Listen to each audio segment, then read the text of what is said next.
जय हिंद साथियों, वंदे मातरम। बहुत दिन के बाद मैं दो शब्द वो भी इसलिए बोलने आया हूं कि चूंकि स्वतंत्र भारत का नागरिक हूं और राजनेता तो सिर्फ अपने वेलफेयर की ही बात को जनमानस के पटल पर रखते हैं, जिससे उनके वोट बैंक का फायदा होगा या वोट बैंक डैमेज नहीं होगा।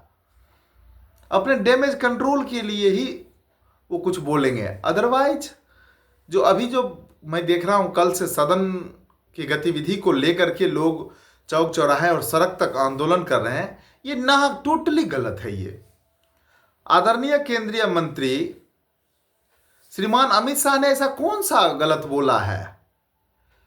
अरे आप हवा किसी चीज का खड़ा कर रहे हैं, आप बार बार अंबेडकर अंबेडकर अंबेडकर। क्या अंबेडकर ही स्वतंत्र भारत के पिलर थे क्या?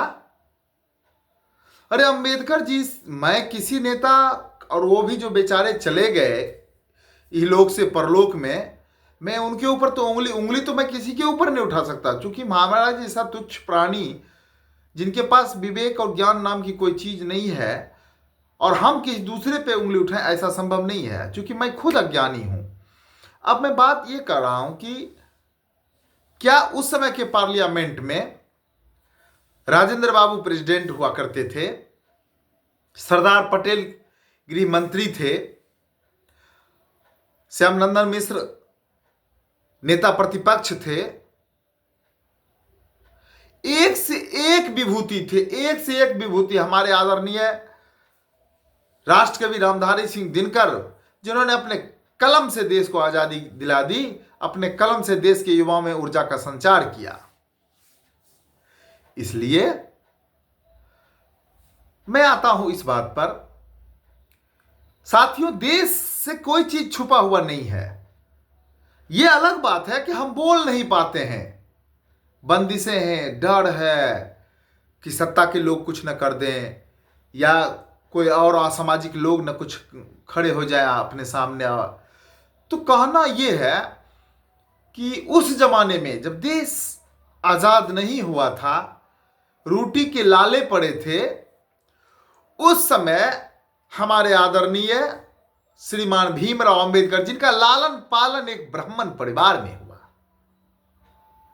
इन्होंने अपने आप को ब्राह्मण विरोधी कभी साबित नहीं किया, लेकिन आज के राजनीतिक परिवेश में इनको ब्राह्मण और सवर्णों के खिलाफ एक पिलर साबित किया जा रहा है, जबकि इनका लालन पालन सारा चीज सवर्णों के यहां हुआ, शिक्षा दीक्षा सब कुछ।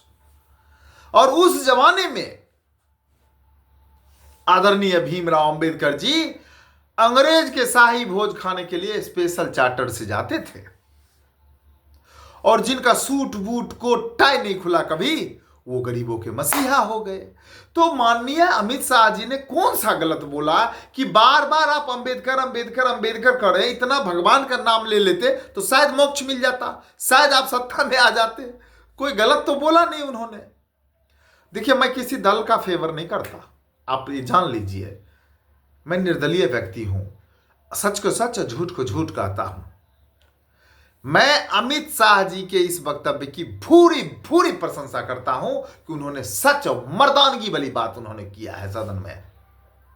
और ये जितने भी है ना लुच्चे लफंगे, जो भी अंबेडकर की तस्वीर, अपने बाबा पर बाबा की फोटो लेकर के ये लोग नहीं घूमते हैं। अरे अंबेडकर से लाख गुना ज्यादा देन सुभाष चंद्र बोस और चंद्रशेखर आजाद और आजादी के दीवाने लाखों हमारे रणबांकुरों का है, मंगल पांडे जी जैसे का है। उस समय के सदन में अगर देखा जाए तो 562 रियासत को साथ करने में जितनी महती भूमिका हमारे सरदार पटेल ने निभाया, उतनी महती भूमिका तो इनकी नहीं थी, अंबेडकर जी की। एक धोती का लंगोटा बना करके और देह पर बांध करके लाठी लेके चलने वाले गांधी जी, देश उनके पीछे चलती थी। ऐसे नहीं थे लोग। राजेंद्र बाबू, जिनके विद्वता का कोई अंत और नहीं है, और ऐसे लोगों को दरकिनार करके अंबेडकर के जितने भी जो आज सड़क तक हल्ला कर रहे हैं ना, सारे के सारे अपने बाप दादा के नाम पर कालिख पोत रहे हैं। उनको अपने बाप दादा का नाम नहीं याद है, लेकिन अंबेडकर का फोटो लेकर के आज सदन के बाहर और सदन में हंगामा मचाए हुए हैं। अरे कुछ भी गलत नहीं कहा आदरणीय अमित शाह जी ने। भगवान का नाम लीजिए, सही तो कहा उन्होंने। इसलिए देश को गुमराह मत कीजिए, देश को सही से चलने दीजिए। जो सच है वो सच है, जो झूठ है झूठ है। भारत हिंदू राष्ट्र अभी बने ना बने, ये बनाए ना बनाए, इनकी तो विल पावर मुझे नहीं पता, लेकिन भारत हिंदू राष्ट्र ही था। मुगल आक्रांताओं ने यहां आकर के परेशान किया, और यहां के जितनी भी अच्छे अच्छे मंदिर थे, खास करके उत्तरी भारत और पूर्वी भारत के, सबको तोड़ करके वहां पे उन्होंने मस्जिद बना दिया। दक्षिण भारत के मस्जिद नहीं टूट पाए, वहां के हिंदू बहुत खूंखार थे। तो अगर सच को सच बोला जाता है, अगर मान लीजिए बांग्लादेशी घुसपैठी से हम परेशान हैं, तो बांग्लादेशी को क्यों नहीं गिनती करके भगा दिया जाए? क्यों बांग्लादेशी घुसपैठी रहेगा यहां? आज बांग्लादेश में हिंदू सुरक्षित नहीं, हिंदू घट घट करके आ गया 3% और 7% पर। यह मजाक नहीं तो क्या है? और इस पर अगर हमारे सदन में अमित शाह जी बोले या कोई भी बोले, तो किसी भी विपक्ष को बकर बकर करना शोभा नहीं देता है। सच को सुनिए, सच पे डिबेट कीजिए, सच पे आप प्रतिरोध कीजिए। अगर सरकार गलत करे तो गलत का विरोध कीजिए। महंगाई बेरोजगारी पे तो नहीं बोलते, 4-4 पेंशन ले रहे हैं नेता, इस पर तो कोई भाजपा वाला नहीं बोला। कोई भी भाजपा कहते हैं, कांग्रेस और सपा और जो आज अंबेडकर का फोटो लेकर के घूम रहे। अंबेडकर ने कहा था कि नेताओं को 4-4 को पेंशन मिलेगा, ओल्ड पेंशन मिलेगा, और कर्मचारियों को नहीं मिलेगा। इस पर तो किसी का मुंह, सभी के मुंह में जाबी लग जाता है।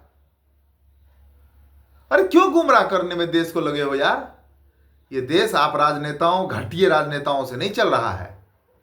ये देश चल रहा है हमारे वैज्ञानिक, हमारे डॉक्टर, इंजीनियर, अच्छे अच्छे प्रबुद्ध पढ़े लिखे प्रोफेसर लोगों से।